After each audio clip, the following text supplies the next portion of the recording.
Happy New Year and welcome. You know what? Different year, same crew. NBL Overtime is back because the NBL hoops do not stop. There you go. Hashtag NBL Overtime to get involved via all our socials. A lot to get into, and I'm going to change it up. I'm going to go to Liam Santamaria first. Host of the Huddle. How you doing, man? I'm good, man. I'm good. That throws me a little out of whack. I know. Happy New Year to you guys. There's a reason for it. Happy New Year to you. The blazer looks outstanding. Homicide's in the house. What's going on? Man, up front in the house. Hello, how you doing, man? I'm doing very well. My daughter's here, kicking it with me.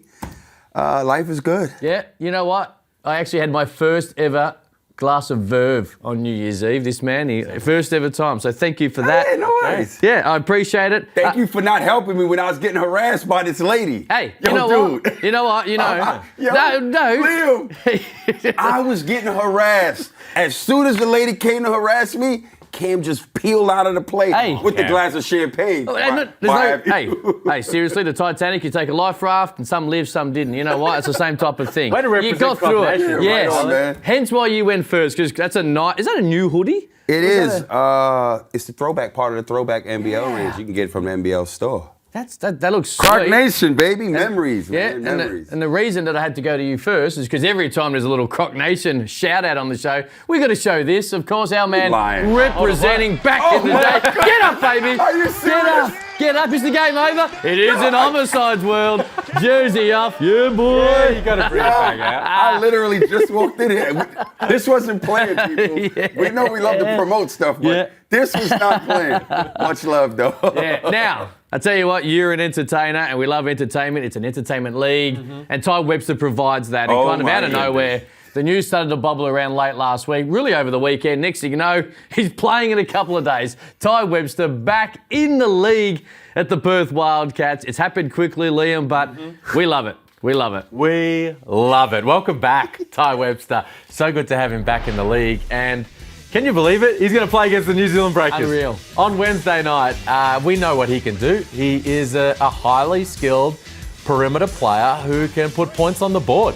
And to add a talent like that late in the season while you're trying to make a run into the playoffs, you're trying to take a big swing, see what you can do in the postseason. I like it from the Perth Wildcats. If a guy this talented is available, wants to come, you can afford it, you can make it happen, well then it's a no-brainer to bring him into the mix. Don't worry about it.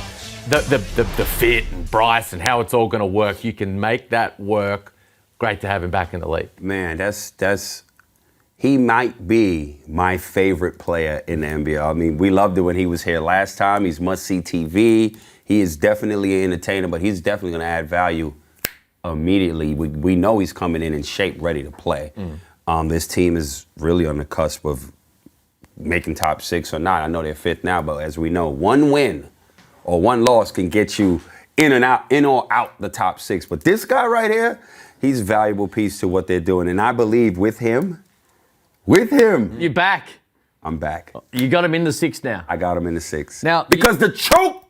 Listen. Go on. Tell me when we're ready to go to Adelaide. Oh, okay. Hold that. Not yet. Not yet. Let's stay with, just for a moment, Ty Webster and the Wildcats. You half alluded to it. Remarkably, they play the Breakers 2 of the next 3 games, which is going to be kind of cool in its own right. But what I like about what Perth have done here, not necessarily, of course, they've got rebounding issues. They've kind of been belted around inside a bit. But they're like, all of a sudden, we've got this incredibly talented dude who can score both in the NBL and internationally. And they're like, you know what?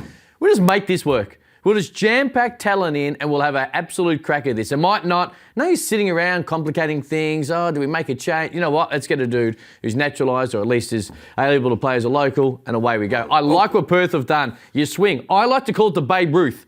Okay. You swing for a home run and if you connect, good things happen. Yeah, and look, if you're top of the table and it's all based around the chemistry that you've got right now and the like, maybe you don't do that. But if you're in this kind of situation, then you add the talent and you bring it together and you try to make it work. The other thing is, Mitch Norton's not having a great season.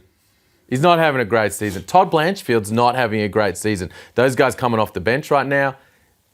I like bringing Ty into the mix to play some of those minutes, to come in and get buckets in big moments. I'm putting him. Oh, he's not starting. I would put him in the lineup. Straight in the starting 5. After this weekend, so what do you do? Who comes out? Corey? Really make Christmas uncomfortable. Who's the point guard? They start Corey, and Bryce, Travers, Manic and Tashawn Thomas. He comes off the bench. Yeah. He comes off the bench. All right, on that note, welcome back, Ty Webster. We look forward to that. Let's get to Cairns. Now, you want to talk about this. It is a remarkable situation. Before I let you loose, let's jog your memory if you didn't watch what happened. See Incredible on Saturday night. He's not playing. You're going to tell me Adelaide ain't going to take this game by the horns? Adelaide have led for the vast majority of it by 18 points with 6.5 to play. And this game is blown completely wide open. The Taipans are making a move here. McCall bustles his way in, and the Taipans are back to within 6. Oh, my. Picked up by Ben, and Hogue is overdue. Oh, down his first three of the night, and the Taipans are back to within 2. Almost lost control. Shannon Scott's beaten them, and he's the man right now to tie the ball game away with 90 seconds to play. Gets to the rack, puts Gray's in front. Moving down the 3 on the biggest night of his career. And the Cairns Taipans have written one into their history books. Unbelievable.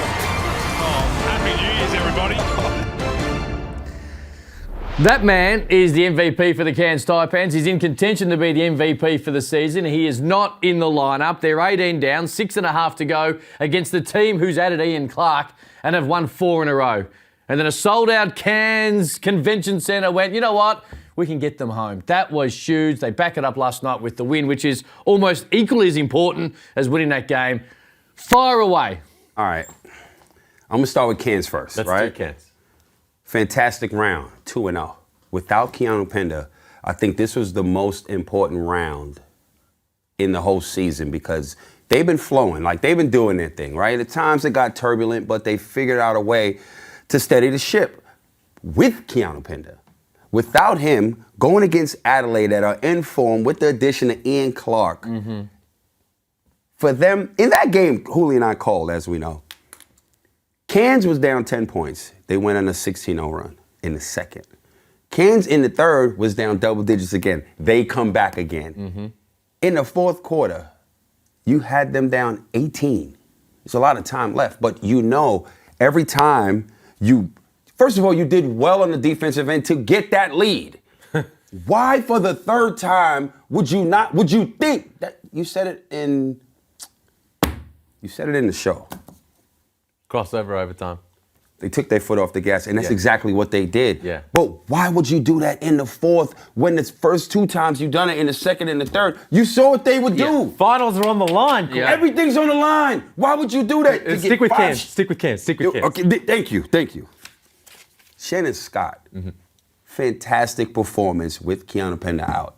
The energy behind this whole thing is TJ McCall. His energy is ridiculous, but Shannon Scott was fantastic. He's usually a facilitator, but in this game, he started off 4 for 4 from 3. He had 18 points at halftime on a healthy clip from the land of plenty as well as from the field, right? Kept them in I think it was a 1-point game at halftime or something like that. And in the second half, took this thing over, along with TJ McCall, along with DJ Hawk. Like they done it by committee. I could not believe what was happening in that fourth quarter. For me, it was a choke. Yep. This is a game you have to win. And when the money was on the line, the most experienced player in these type of scenarios was on the bench. Why was he on the bench?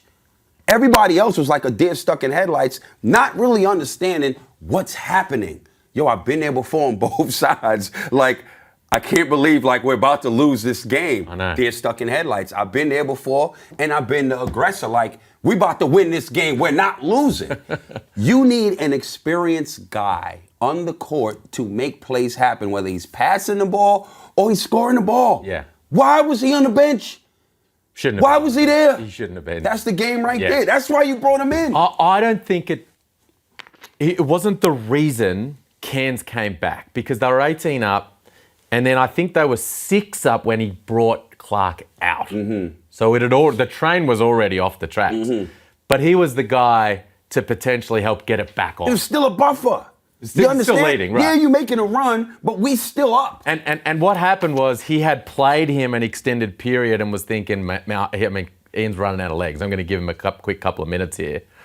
But it was the wrong time. Just needed to ride it out. massive credit to the taipans. Dude. I didn't think they were going to win that game coming in, let alone 18 up at the fourth quarter. I thought, well, then this is playing out how you would expect with no Keanu Pinder. Right. So important for that team. But all heart. All heart. Adam Forde told me in the preseason when he signed Shannon Scott, he said, I know it sounds a bit funny, but he's kind of like, I'm bringing him in to be kind of like our Damian Martin within our team. The veteran guy amongst a group of younger talent who is steady and who understands the big moments and what needs to be done. Not that he's like going to win Defensive Player of the Year, but he's going to be the steadying influence within our team. Tajir McCall is the energy. Just let him go. And the enthusiasm and the Right. passion, but Shannon Scott is the stabilising influence. And he was unbelievable in that game. Historic win, massive in the context of potentially getting a top 2 spot. And then they backed it up with the win over Illawarra. So 2 things about this. We spoke about the top 6, and I have my concerns over Adelaide. And halfway through the fourth quarter, I thought, maybe, I reckon teams will look back at 8-point games and all the rest of it you spoke about last week. Adelaide might look back on that one. Secondly, you mentioned the top 2. Cairns have got a really good month, okay? And sold out in Cairns. It's a community gets behind them when they went all the way to that Game 3 semi-final right before the pandemic against Perth. They were almost impossible to beat at home. It was like a basketball festival, and the whole joint went nuts. If they get on a roll and they finish top 2, try and stop them making a grand final, because the momentum and the swell between the community that get behind them, and that's what the smaller communities have to do. They have to all jump on the bandwagon. And trust me, I had to get 2 tickets for Saturday night. It was not easy to do. It was last minute game time decision to get a couple of friends through the door. That's what I want to see every time this team plays, because they're on the verge of doing something really special. They got an easy run home. They Easier do. more than Easier. a couple of the competitors. Yeah. Ooh, I like and it. there's something really fun about when the taipans and that building great. is having a good time. I think back to 14-15 with Scotty Wilbekin when they went to the grand final. That was so much fun watching that team. 19-20 with Machado and Cam Oliver. And then now this team. Adam Forde's doing a terrific job, and that man needs a contract extension. I heard 100. I mean, who else would you want? Let's go. It would be a disservice. What are we waiting for? It would be a disservice to that man if you do not extend it. What are we waiting on? You know what we're waiting on? Shout out to my man Benny. I know he got in foul trouble. But Yeah. 15 in that first? He was good. How did you get in foul trouble? I'm like, look, Wow. I'm going to just play solid Yeah. because I'm going to crack. They were in a hole. I'm going 20. They were in a hole. It was they were really in big trouble. for him with that win. I heard you give the shout out last night to Adam Forde and to Beecroft and Stone, who are doing an outstanding job, and said, give him a multi-year. Let's go. It may be Adam Forde's decision. He may say, I'm a chance to win the championship here, and I might cost myself some dollars. Because that multi-year deserves and will come. But he'll be like, you know what? If I take this team to a championship, I get more. He'll back himself out in. of there. No, not out of there. he win No, the chip. at the Listen. same team. No. there. He's staying so there. good there. I mean, Yo, the money. I feel you, but if he even get to the grand final, Nah, listen, Through the stay roof, there. he's there, he's Wani there. Swakala Bullock should have stayed in Sydney. Yeah. Forde needs to stay They better in get that You know money what? up. This is the exact same situation that happened last year with Keanu Pinder. It's like, you know what? Other teams might be able to offer him some more cash, but he's in the right environment Yes. for him, and it's proving it. Oh, and man. Adam Forde That was is so the true. exact same theory. I The agree. cash might be higher. Here's what I think. 'Cause Stick fat, Adam. You're killing it. There's ways around. I don't have to give you all cash. Let me give you a house. Well, you know what? You know what I mean? Hold on. And then it offset the cash. Well, you know what? Doesn't matter You got real because estate agents that love to type it. Listen, friends of the program. Absolutely. Let's figure out a way. It's beautiful up so there. this. Yo, Give him. He 40. can, if they make. I got you. We got you. Mate, if they make a grand final, win the championship, not only will he get more money, they can make him the mayor of Cairns, whoever that is right now, and give him 10% in Gilligan's. Yo, even that. Well, hold on, we can talk about Adelaide? Unless, briefly, because Cairns are the story, but what do you make They of it? choked. You said it's a choke. It was a It's a choke. choke, B. You can't be up double figures. Can't do it. At in 3 different occasions in the same game. This team comes back, 16-0 run, 2 16-0 runs, one in the second, one in the third. You got them down by 18. You got to punish them right there. You got to show the whole league you for real. They thought they had it won. They failed. They did. And to be fair, the whole nation thought they had it won, but when you're playing the actual game, you've got to not switch off. And I Way too get much time on that the, clock, yo. The It's Ian like Clark 7 thing. minutes, you up 18. Yeah. Way too much time to take the gas. So get that thing up to about 25, maybe 30. Then you coast. I think you hit the nail on the head with Ian Clark. They had the momentum, probably wasn't the right time. But you know what? They're chock-a-block with very good basketballers and experienced heads. So while, it's not like, hey, Ian Clark goes out and the whole thing just goes to water. They're a team that are full of having very good basketballers who've been able to handle the moment. They didn't. Double-point game. Absolutely. I think I called it an 8-point game. Bit of AFL vernacular, but double-point game was your... Massive loss. Yeah, let's get to a break. Adelaide fans don't want to hear any more about it, and to be honest, we don't want to talk about it anymore. Hashtag NBL Overtime to get involved. Plenty more on the other side of this.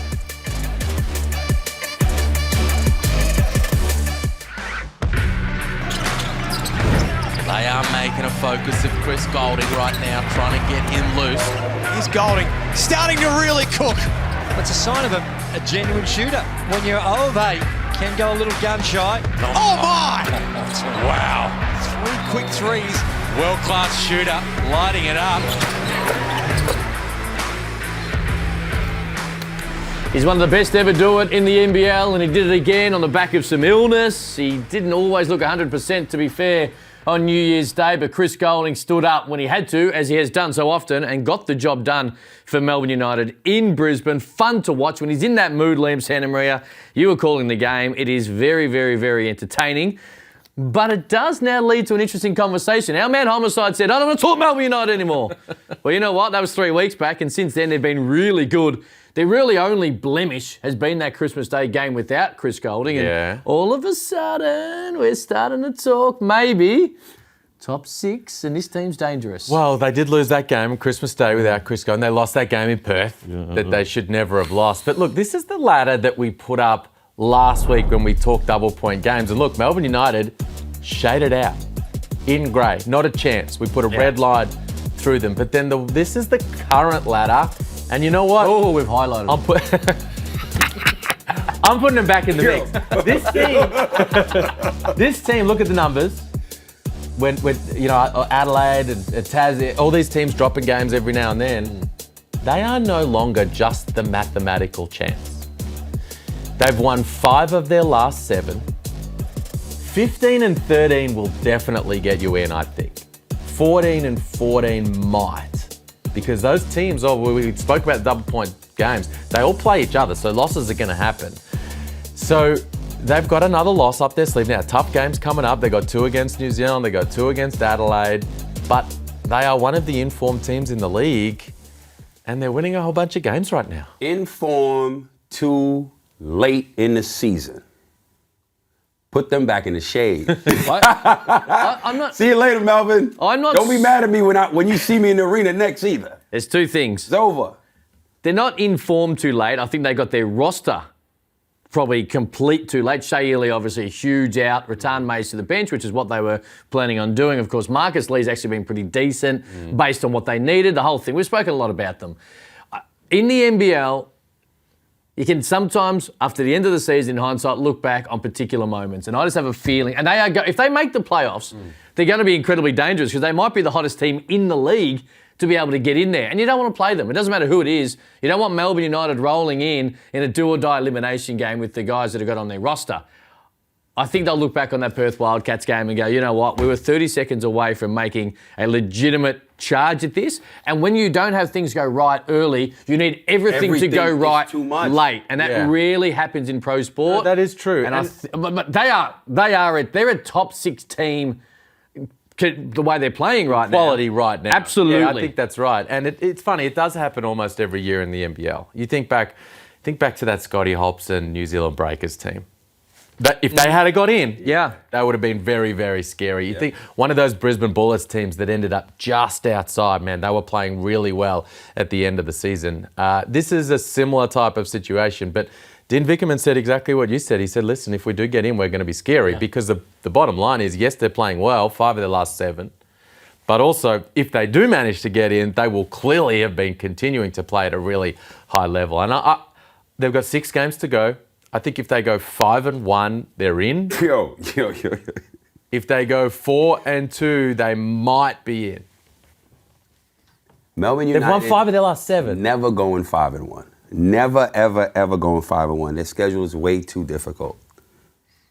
They're going to go to New Zealand twice. They're going to play Adelaide twice. Put the chart back up, the first chart, with them in the That's shade. the old ladder. That's where they're going to be. That's old ladder, man. That's old ladder. That is exactly how it's going to look. Okay. Right there. Well, the numbers will be different. Adelaide out. Okay. Adelaide out. No. I'm just talking Melbourne in the shade. Okay. You're not them in the shade. You're not going to commit to Adelaide just yet. Okay. Vacation, you know. There you go. Hashtag NBL Overtime to get involved. All right, Sanders watching, of course, this time of year, the festive season is when you stand up. So that's stinger. Sing it up, Haz. Sing it up. There's the stinger. And we start with those 36ers. And Anthony Drimmick, look, he's so focused at the line. So focused. So focused. All net. Speaking of air balls, down Vasiljevic from long range. This one here, Sam Froling, he just didn't have the rise. Oh, man. At the crucial moment, just Easy bucket. Tell you what, he was great last night, though. He was really, really good last night. Let's go to the Phoenix. Geez, didn't they have a tough time in Tasmania? And this pretty much summed it up. From Ruben to Rongi. That's way offline. But in the same spot, Isaac White shows you how to get it done. 18 points in the first half, Corey. Yeah, he went busy.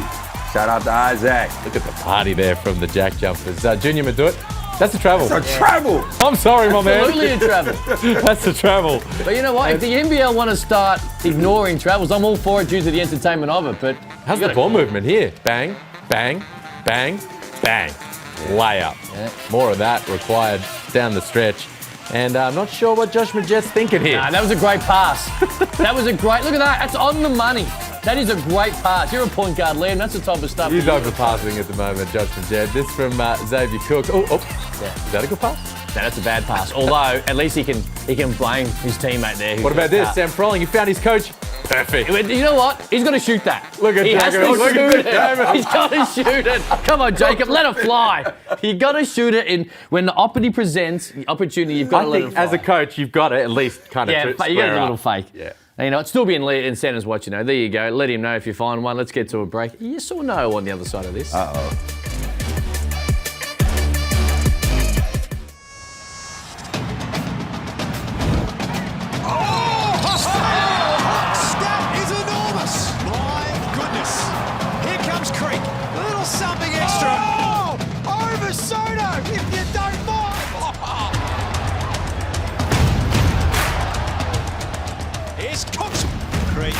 Xavier Cooks. Wow. Mitch Creek. Beautiful.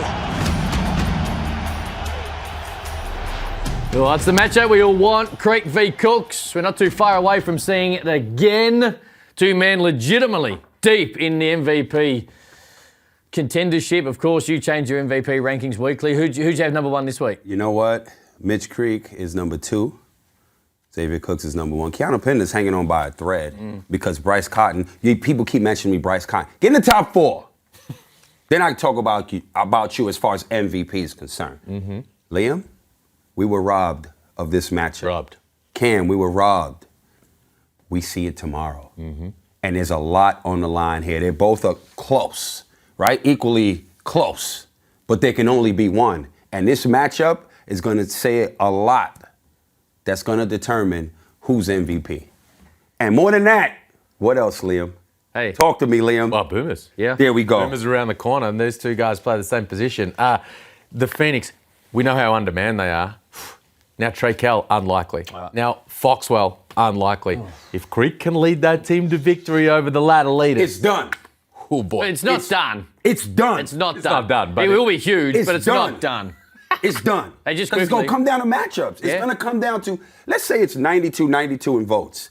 How do we determine who gets the MVP? Don't give it Jordan MVPs, No. which I believe is a legitimate possibility. Baby. Let's have yes or no. Hey, is DJ Hogue more valuable than Keanu Pinder to the Taipans? No. Should the NBL expand to 6 fouls? No. Yes. Should the NBL All-Star game be open air? Ooh, yes. Will the injuries stop Yes. Southeast Melbourne Phoenix title chances? No. Have you had a DM from a former league MVP inquiring about next season? No. Okay. Any chance the New Zealand social team show more disrespect to another Webster? No way. Good, they better not. They're not that stupid, surely. See ya. Peace.